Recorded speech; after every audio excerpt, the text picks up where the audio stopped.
Hello everyone. তো আজকে আমি রুটি বানাবো।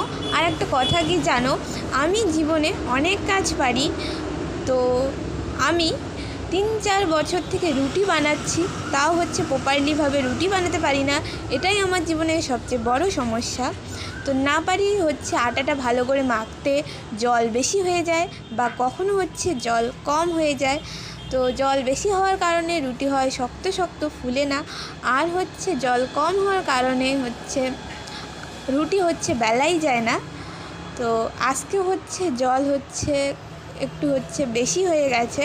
তো তারপর হচ্ছে আটা দিয়ে ভালো করে মাখলাম।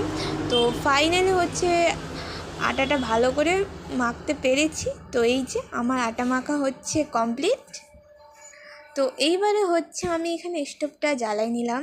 তো এখন হচ্ছে রুটি বেললাম। তো রুটি হচ্ছে প্রপারলিভাবে গোল হয় নাই। তো এখানে হচ্ছে রুটি ভাজতেছি। তো দেখো রুটি হচ্ছে আমার শক্ত শক্ত হয়েছে, রুটির একটা কোনাও হচ্ছে ফুলে নাই। যাই হোক, খাওয়া বলে কথা, এইভাবে হচ্ছে খাইতে হবে, আর কি করা যায়, যেহেতু ভালো করে ভাজতে পারি না। তো তারপর হচ্ছে দুটো রুটি তেল দিয়ে ভাজলাম। তো এখন হচ্ছে আমি খাচ্ছি। তো রুটির সঙ্গে হচ্ছে চা করেছি, চা হচ্ছে প্লেটে নিয়েছি, অনেক গরম তার জন্য প্লেটে চা নিয়েছি। যাই হোক, রুটিটা খেতে ভালোই হয়েছে।